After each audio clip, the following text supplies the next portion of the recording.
Over the weekend, President Donald Trump called for Vice President Kamala Harris to be prosecuted, falsely claiming yet again that Harris paid for endorsements from celebrities during her 2024 presidential campaign.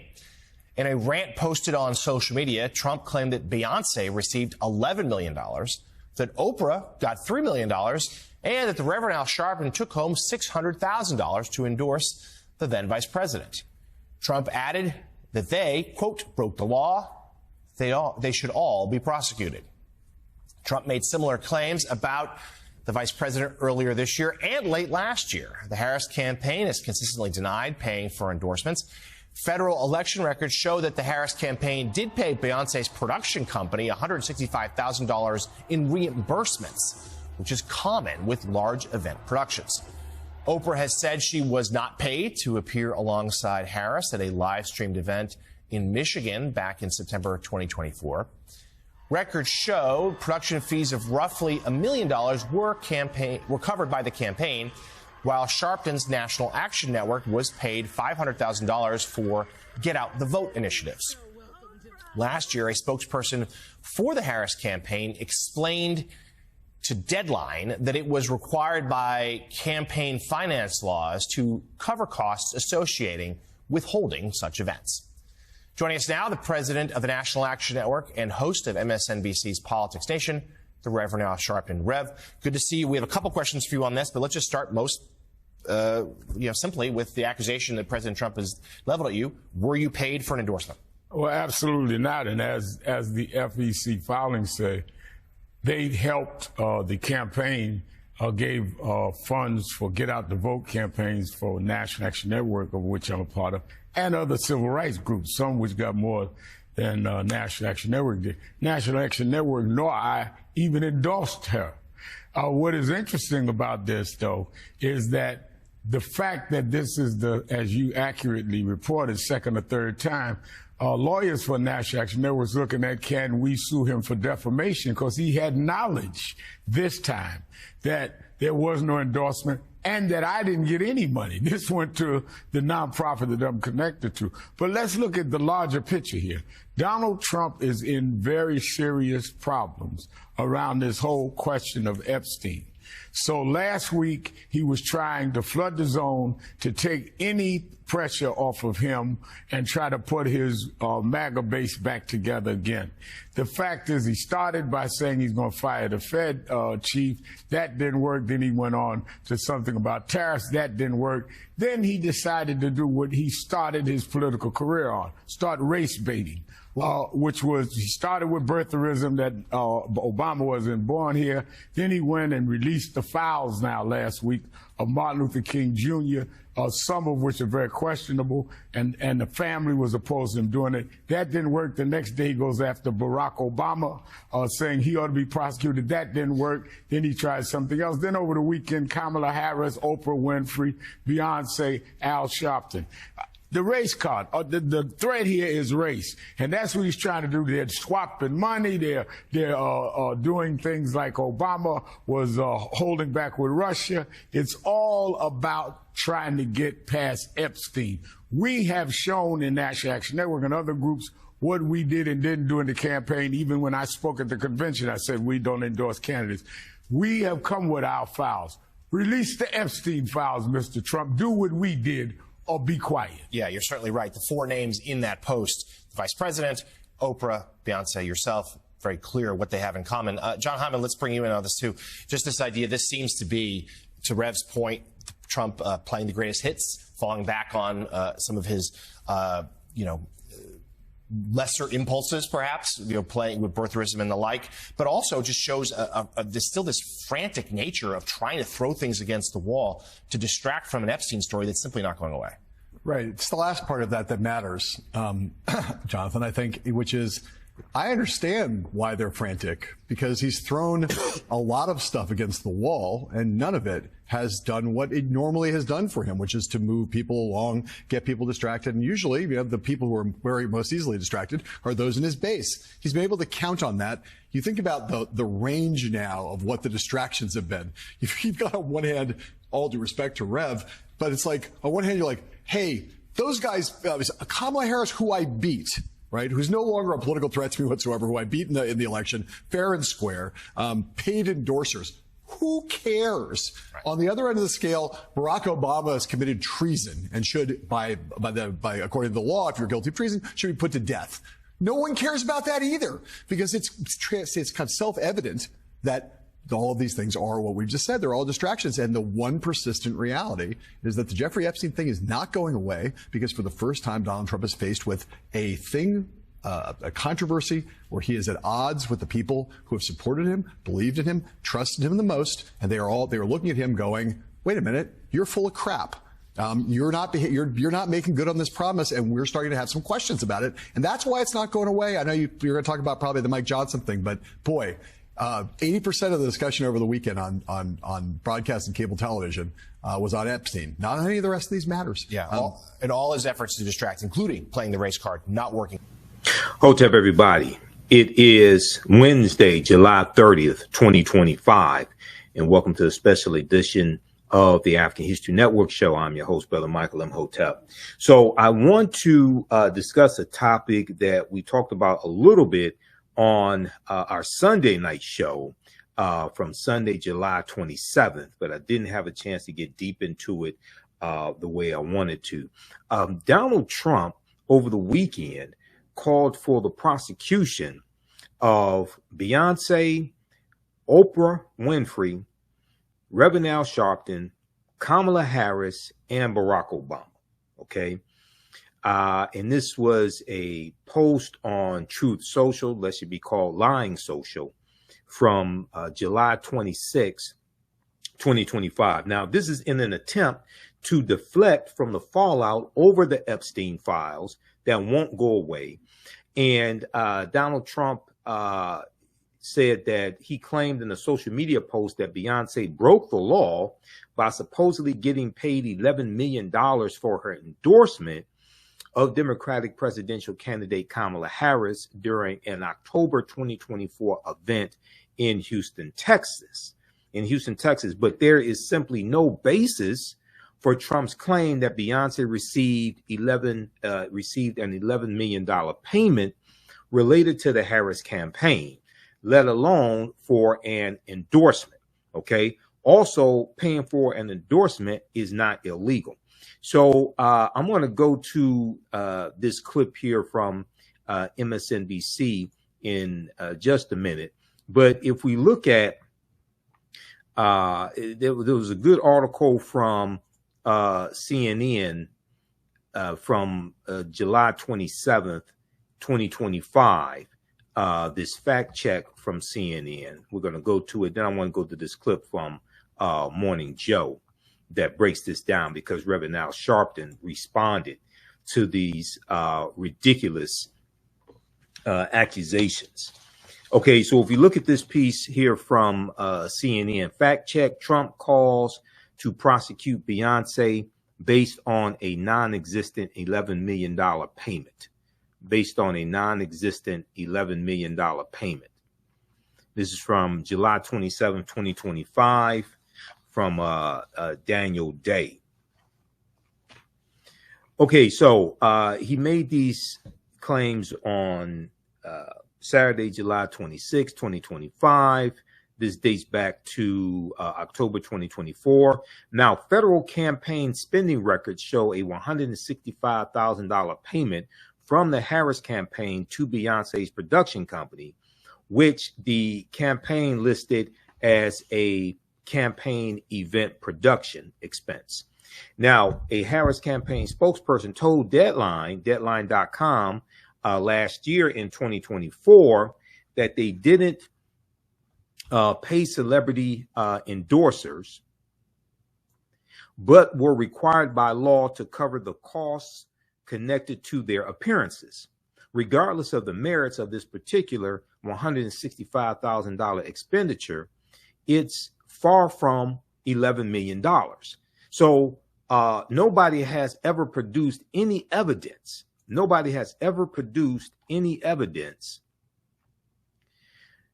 for the claim of an 8-figure endorsement payment to Beyonce since the claim that it was $10 million began spreading in 2024 among Trump supporters on social media. Fact-check websites, factcheck.org and PolitiFact looked into the $10 million payment claim during the campaign and did not find any basis for it. So it's just some made up nonsense. And Donald Trump is recirculating this because the Jeffrey Epstein scandal won't go away and he's scared to death. Okay. That's basically what it boils down to. All right. Let's look at this ridiculous post from Truth Social.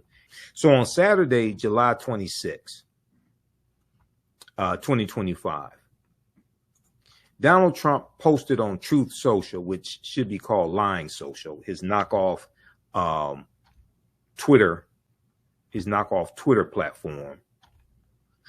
He posted, "I'm looking at the large amount of money owed by the Democrats after the presidential election, and the fact that they admit to paying, probably illegally, $11 million to singer Beyonce for an endorsement. She never sang, not one note, and left the stage to a booing and angry audience." The audience was not booing and was not angry with Beyonce. He's just lying. He's just projecting because he can't get away from the Jeffrey Epstein debacle and the rising calls for the Jeffrey Epstein files to be released. And no matter what he does, this story's not going away, and he's scared. Okay, he's scared. And what happens is whenever Donald Trump is in deep trouble, okay, and we've seen this time and time again. Whenever Donald Trump is in deep trouble, he always lashes out at the blacks.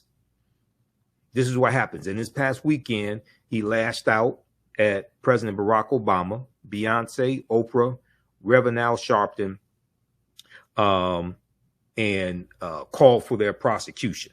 Okay. All right. And as well as Kamala Harris, as well as former Vice President Kamala Harris. Let's go back to this.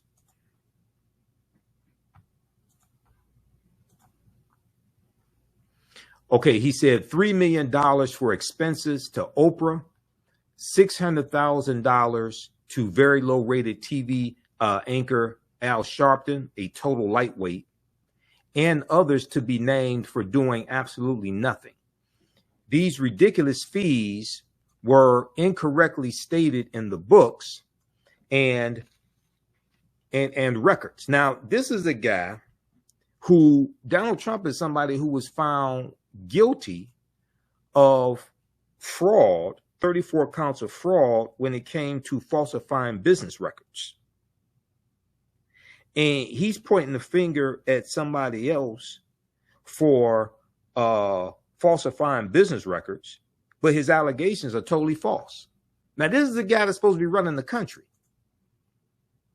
He's on social media more than most people. He said these ridiculous fees were incorrectly stated in the books and records. He said you are not allowed to pay for endorsements, okay, which is false. It is totally illegal to do so. That's false. You can legally pay for endorsements. Can you imagine what would happen if politicians started paying for people to endorse them? All hell would break out. He said Kamala and all of those that received endorsement money, quote unquote, broke the law. Okay. They should all be prosecuted. Thank you for your attention to this matter. Okay. So this is just totally unfounded, and it's not illegal to pay for endorsements. So Reverend Al Sharpton responded to this nonsense on Morning Joe, MSNBC, Monday, July 28th, 2025. Now I want to go to this. I want to go to this next clip here. This is from MSNBC also. Let me see. Let's cue this up here. This is from July 23rd. This gets into Donald Trump. Okay, this gets into Donald Trump saying that Barack Obama committed treason, because we have a continuation of this. And we talked about this some Sunday night show, and Tulsi Gabbard, his director of national intelligence, or lack of intelligence, Tulsi Gabbard claiming that there's new evidence that President Obama and those in the Obama administration committed treason when it came to the Russia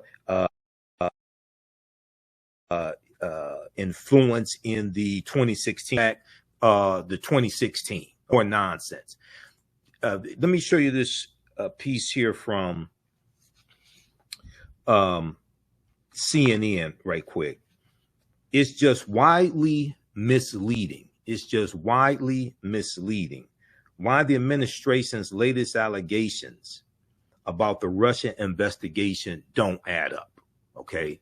And many people are suspecting that Tulsi Gabbard is trying to get back into the good graces of Donald Trump. But this is just more nonsense coming from this administration. Okay. It's just widely misleading why the administration's latest allegations about the Russia investigation don't add up.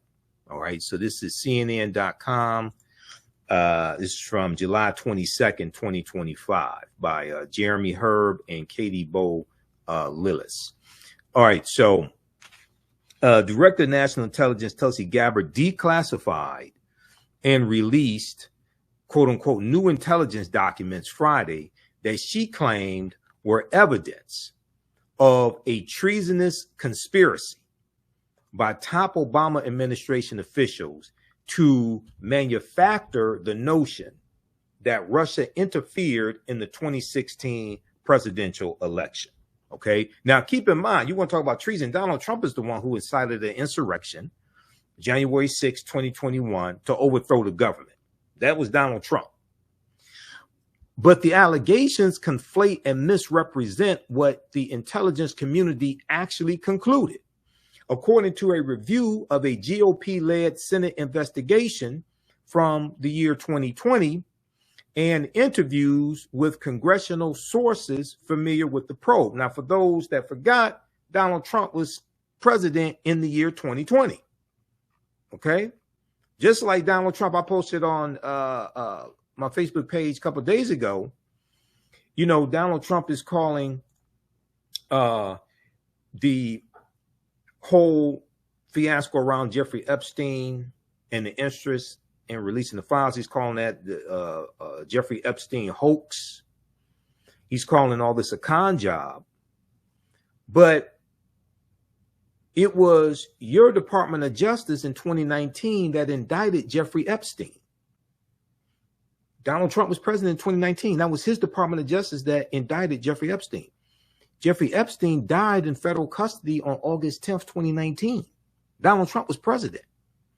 A couple weeks ago, when Donald Trump was in the Oval Office with the president of Bahrain, Donald Trump said that Jeffrey Epstein died 3 or 4 years ago.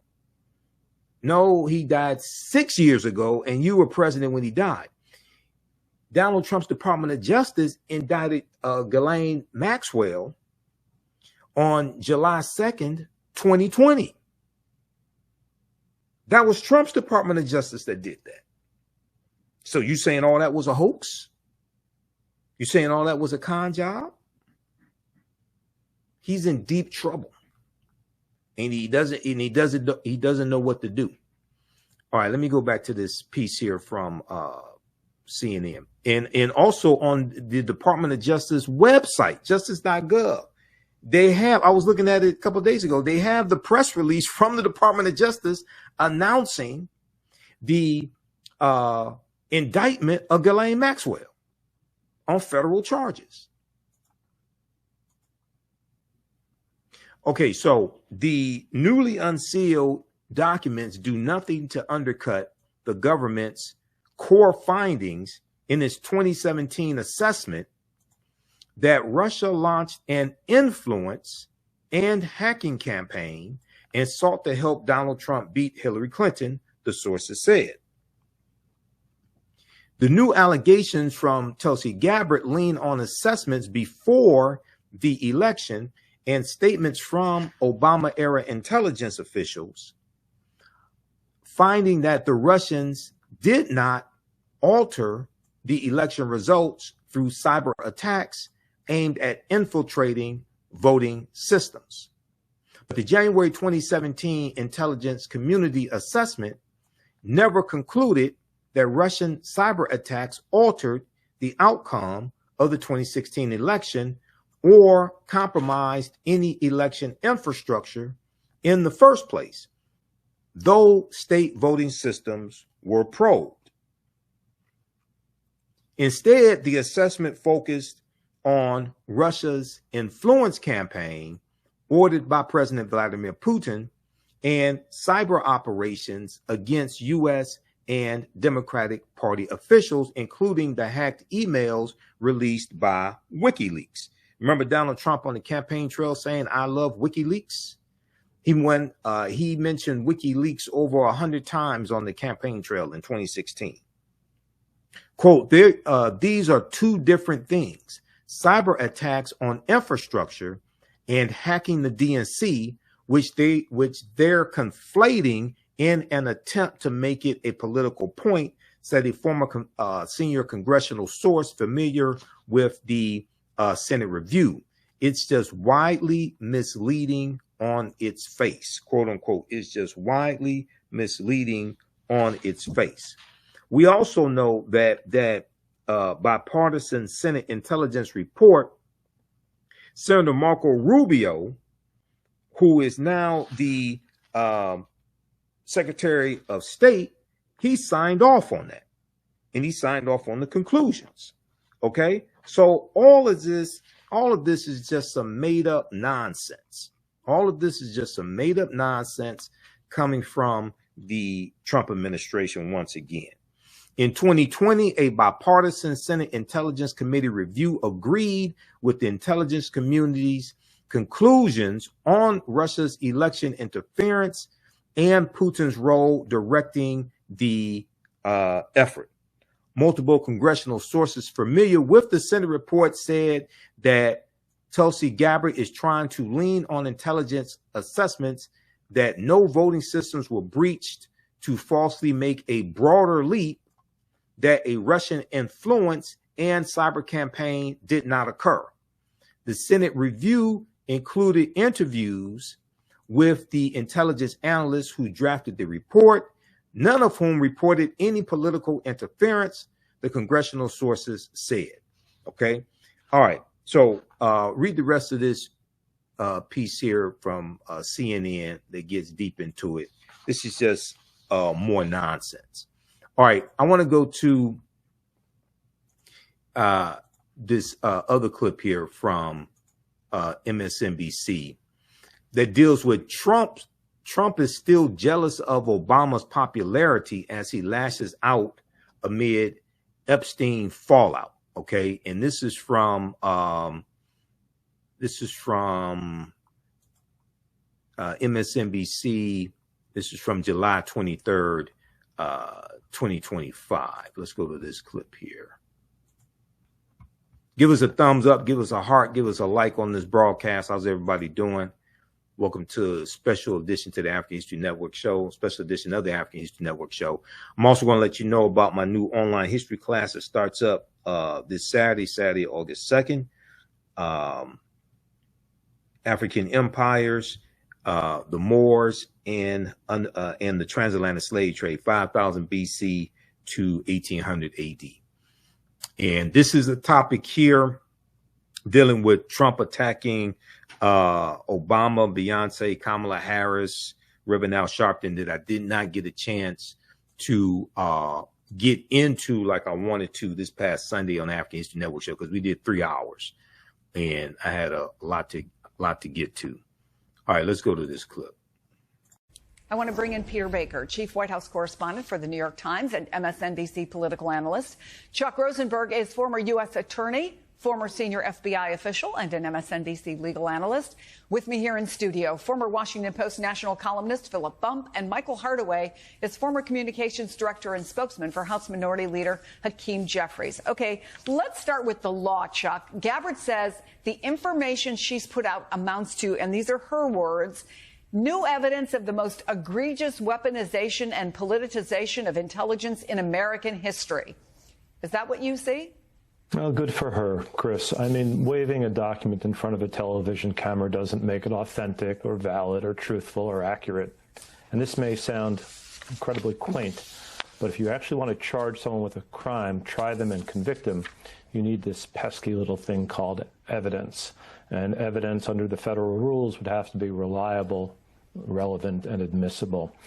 So my way of thinking, a House committee report, whether authored by Democrats or Republicans, don't meet any of those standards, and I would discount it entirely. So, Philip, this is something the president has been promising for years, that pesky thing called evidence. And I want to play some of what we've heard over the years. Take a listen. The concept of Russia with respect to us is a total phony story. Meaning the Trump campaign? Of course it's a total phony story. We have to find out what happened. I'd love to find out what happened. But you don't think it's I can tell you one thing. It had nothing to do with us. Looks like a very serious event, but we'll find out. When they look at the documents, I think people are going to see a lot of bad things happen. There's tremendous evidence right now as to how unfairly treated I was. President Obama and Biden spied on my campaign. It's never happened in history. They are trying to steal the election, just like they did it last time with spying, and we caught them, and that included President Obama. Again, none of the investigations ever showed anything that would support anything he just said there. So why, after all these years, after all these investigations, are we back at the same point with the president promising something that he has never been able to deliver? I'd say there's three reasons. The first is that his base has been inculcated in this idea that Barack Obama is just the worst political actor there's ever been, stoked by Donald Trump, and are eager to see vengeance enacted upon Obama and his allies. The second reason is that Trump himself feels very slighted by this. He's been angry about this for a long time. You know, the 2016 election, he got mad about Russia. 2020 election, he got mad about the fact that he lost. He, as president now, he's trying to use his power to try and get back at everyone who he thinks caused those things. But the third reason is Jeffrey Epstein, right? The reason this is happening now is always going to happen. Like, let's be clear. You saw it right there. He's very mad about this, so this is going to happen. The reason it's happening now is because he wants people not to pay attention to Jeffrey Epstein. He said so explicitly, both yesterday at the White House and speaking to legislators. Peter, you've covered both President Trump and President Obama. As the statement from the Obama office noted, they typically don't respond to what they call constant nonsense coming from the White House, but they did this time. Why this? Why this time? Well, I think the attack on Obama is so over the top. You know, his not only using words like treason, not only, you know, suggesting there was a crime there, but even posting this video, this AI video showing Obama being forced to his knees and handcuffed in the Oval Office and taken off to prison. We've never seen any president do this kind of thing. And it's just, I think for Obama, either A, it's personally offensive in the way he finally says, I'm going to say something, or B, he wanted to make sure that nobody in the public confused this this level of spin being put out as anything being truthful. So he wanted to make sure the record didn't stand uncontested. You know, again, and to Philip's point, I mean, go after Obama in part because Obama still remains, according to polls, the most popular politician in the country. Trump is still jealous of Obama. He still has tried to match up to Obama's stature in the country, never has been able to, never come anywhere near Obama's popularity in polls, never come anywhere near Obama in terms of, you know, success in the, you know, in the popular vote. And he wants to tear him down, and he wants to find enemies. He loves an enemy, and he wants to find, you know, another enemy. And right now, the Democrats don't have a leader. And so going after Obama is one way of going after the Democrats. Yeah, and I'll add one more thing. When historians are asked about best and worst presidents, Donald Trump has never come anywhere near Barack Obama. Michael, the Democratic California Congressman Pete Aguilar told NBC News, reflecting what we just heard, quote, they'll release anything if it buys them another day or two not to talk about Epstein or get the angry mob to talk about Epstein. But if Democrats respond to it, as Pete and many others have. If the former president of the United States responds to it, does it just give it more oxygen and provide more of a distraction? Yes, but there's a way to do this properly. What Democrats should do is they can respond to it and then pivot to the fact that Donald Trump is overseeing a horrific economy, skyrocketing prices, 17 million people about to lose health care.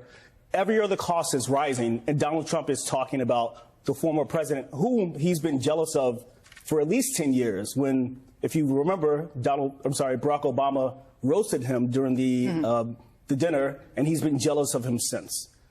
The truth is that Barack is smarter, he's cooler, he's better looking, and he's much more beloved than Donald Trump, and that really makes him jealous. Well, Philip, even if the president wants to distract from Jeffrey Epstein, does it cause even more problems just to go after Obama? And according to Axios, quote, MAGA's expectations are stratospheric. Failure to land anyone behind bars could be seen as a betrayal, a break from the promises made, promises kept mantra that has defined Trump's relationship with his base. So his base is already, frankly, really ticked off about the whole Epstein thing. So how does shifting to Obama help that? It's not like he's going to get a conviction and land him behind bars. What does he get out of it besides maybe one news cycle? Yeah, I mean, it gets to the personal satisfaction, which we've been talking about. But, I mean, it really does play into this idea that he has presented to his base that he is one of them fighting against the elites. And the challenge of the Epstein thing for him is it's hard for him to dissociate himself from the elite side of that because he's friends with Epstein, because he's in the power to release whatever he has.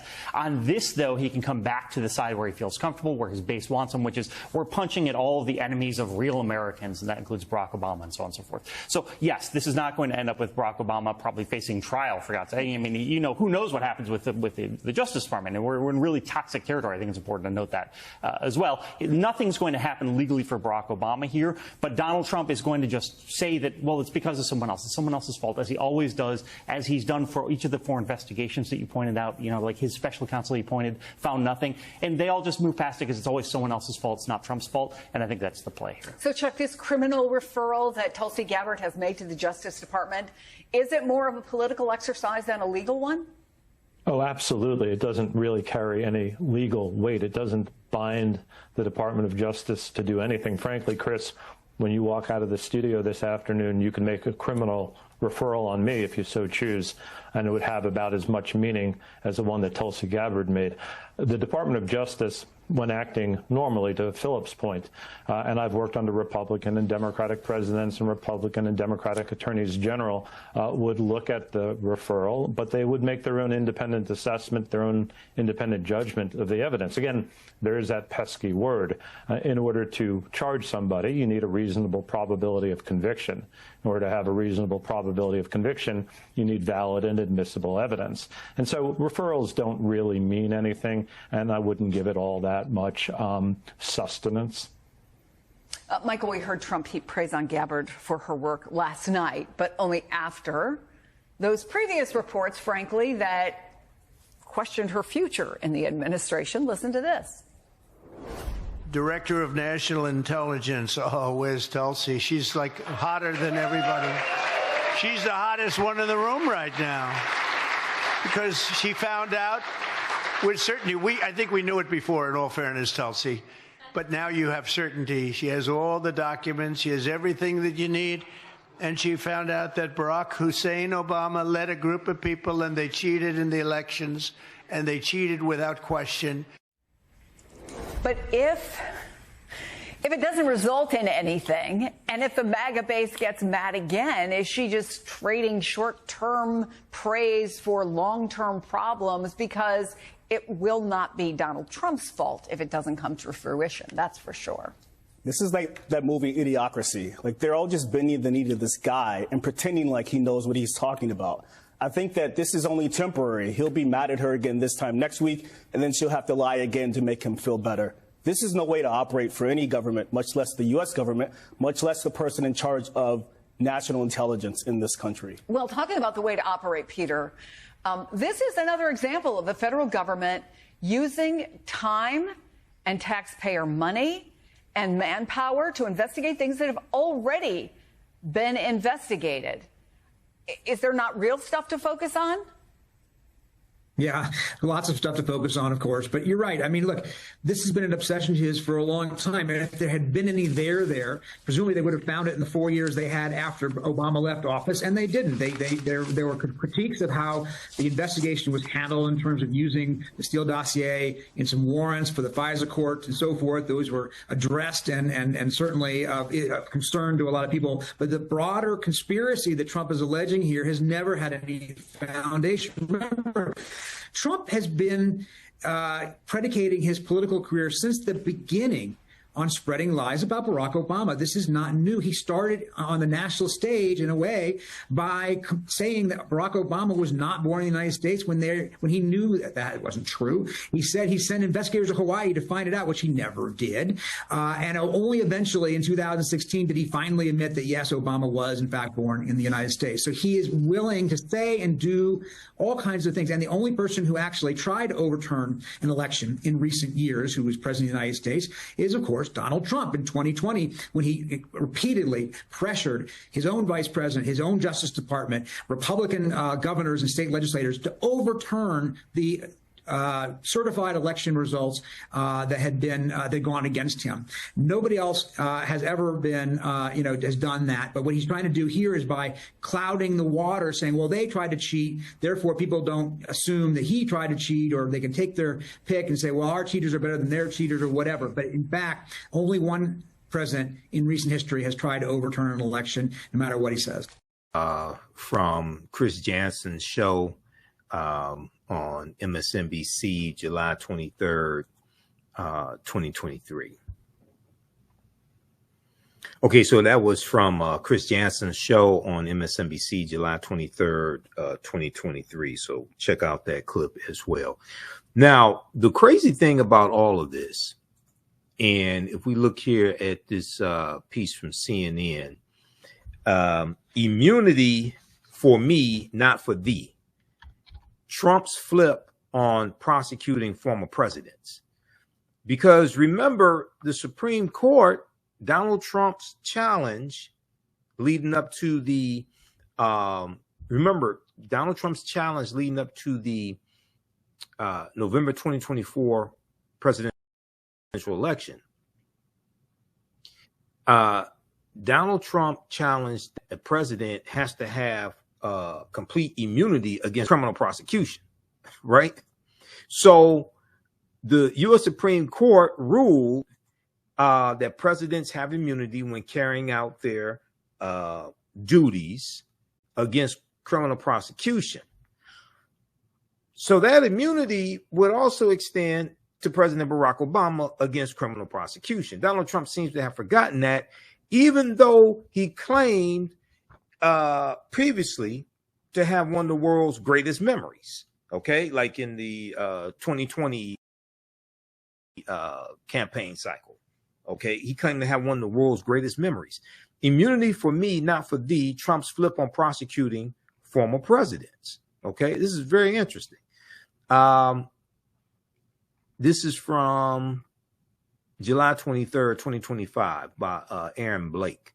So very quickly here, as they seek to quell a debate over the Jeffrey Epstein files, Donald Trump and Director of National Intelligence Tulsi Gabbard have offered MAGA voters some tantalizing alternate programming. The prospect of charging Barack Obama with orchestrating a treasonous plot to undermine Trump's first presidency. Now, this is throwing red meat at his base, and we know many Trump supporters are racist, okay? This is throwing red meat at his base. The biggest problem with that is the sheer lack of evidence of any wrongdoing by Obama and any other former officials. But even if the Trump administration produced a smoking gun, they'd have to contend with the issue of immunity for former presidents.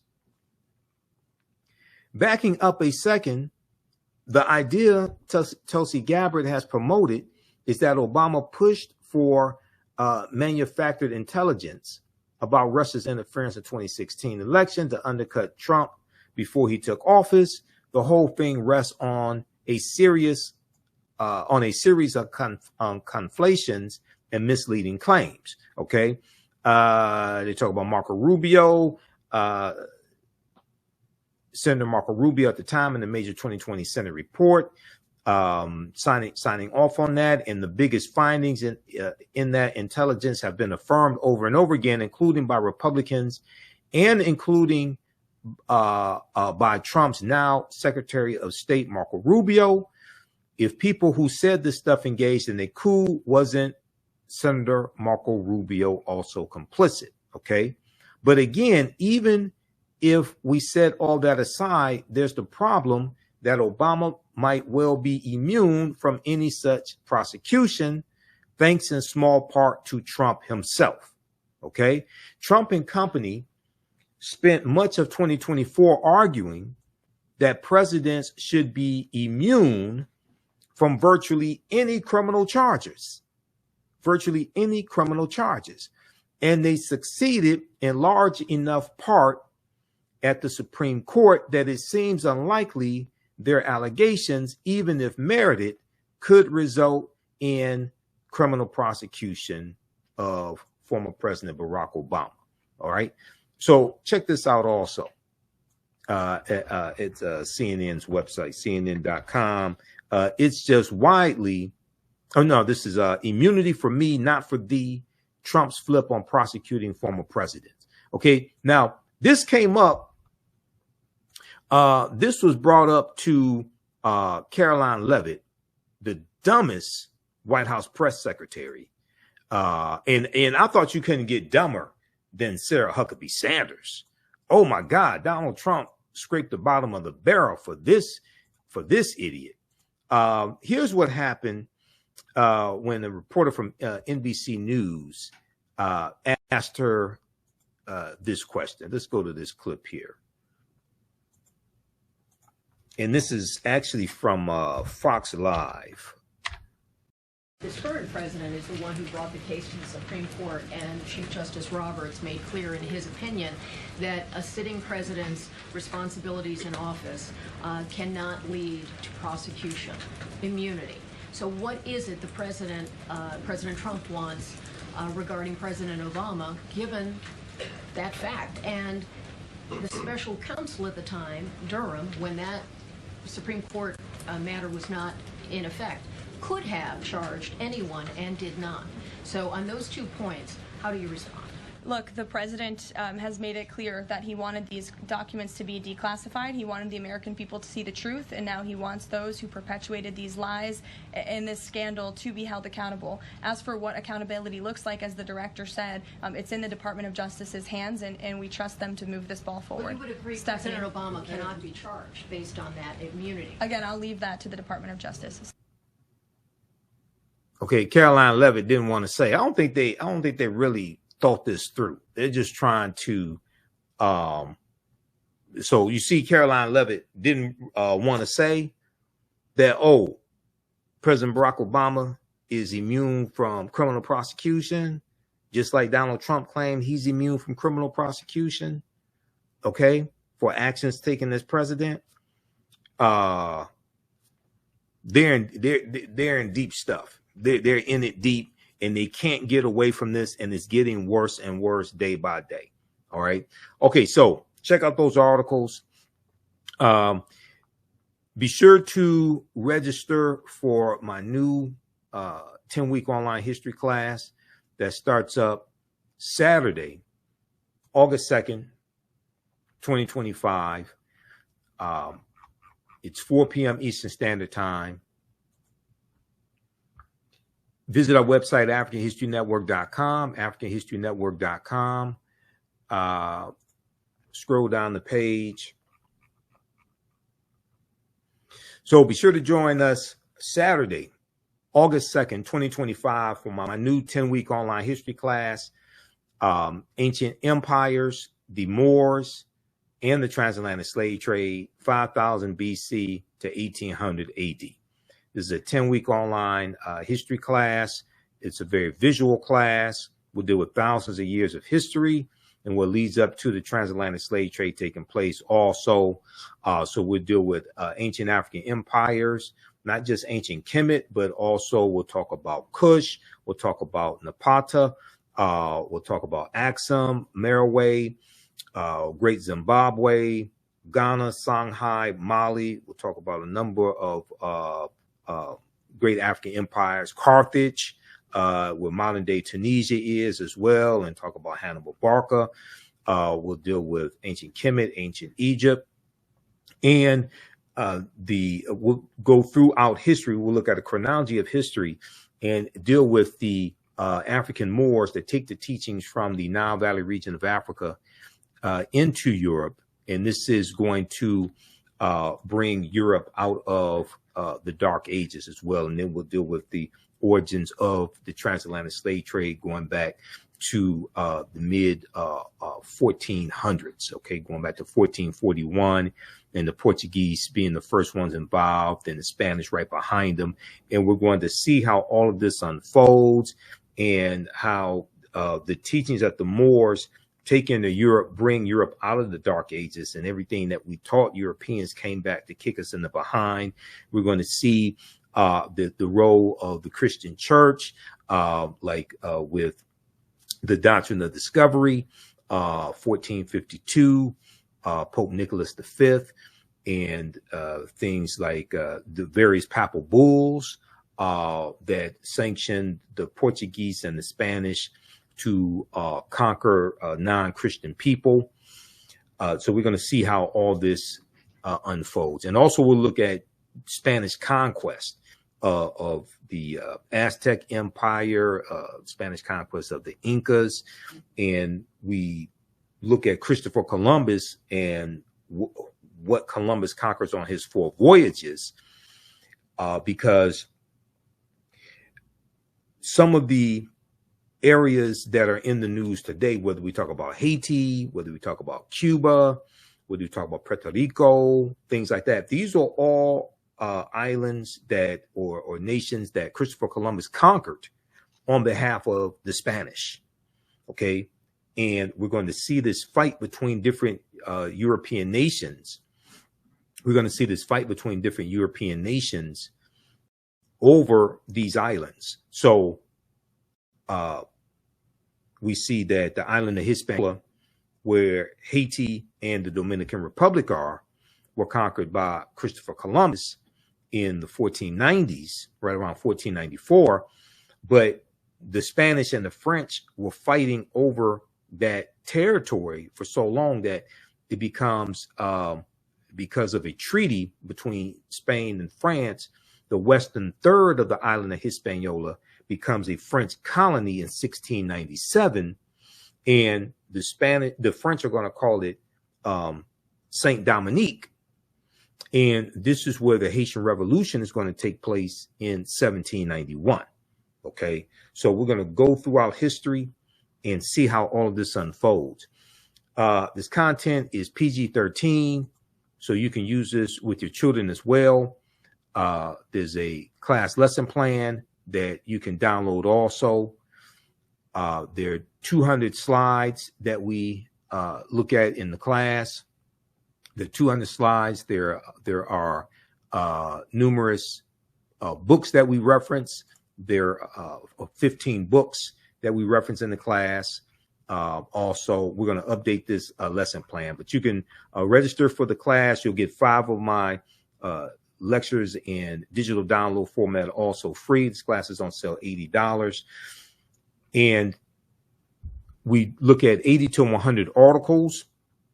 There are 15 books that we reference. You don't have to buy any of these books because we show you screenshots of the book also. Okay, so this is a excellent course: African empires, the Moors, and the transatlantic slave trade, 5000 BC to 1800 AD. And I've been teaching these classes on and off since 2017. So you're going to learn a lot. This class and this iteration's first time I've taught this, because we're going to focus on African empires also. Okay, so visit our website, AfricanHistoryNetwork.com. Register now for it. Join us in class live Saturday, August 2nd, 2025. Okay, 4 p.m. Eastern Standard Time. And this is a 10-week online history course. You can also support the African History Network, $ the AHN show through Cash App and through PayPal, paypal.me/the AHN show. So if you scroll down our website, we have the information for Cash App and PayPal. This is our Cash App, $ the AHO to it. It'll say Michael. I'll probably show my picture there. If you click here on the link, it takes you to our QR code. Okay. And there's some fake African History Network Cash App accounts out there that I'm still trying to get shut down. So that's why I had to create this graphic, because these other ones are fake. Like this one is $ the AHN SHOW. Okay, this one here is using our logo and it's $ the AHNS. These are all fake accounts. So there's about 5 fake accounts that I have identified. And here's our link for PayPal, paypal.me/the AHN show. All right, so visit our website, AfricanHistoryNetwork.com, and you can register for those classes now and support us. Okay, this helps us keep doing the research, stay on the air, keep broadcasting, pay some of the bills, etc. All right, we have to get out of here, and watch me on Fridays, 6 p.m. to 8 p.m. on Roland Martin Unfiltered. I was on last Friday, and we share those clips with you here on our social media platforms. Follow me on Facebook and fan base at the African History Network. Follow me on YouTube and Instagram at Michael Imhotep, IMHOTEP. Remember, right now, it's correct. Wrong behavior is not over till we win. Wakanda forever. We'll talk to you next time. Peace.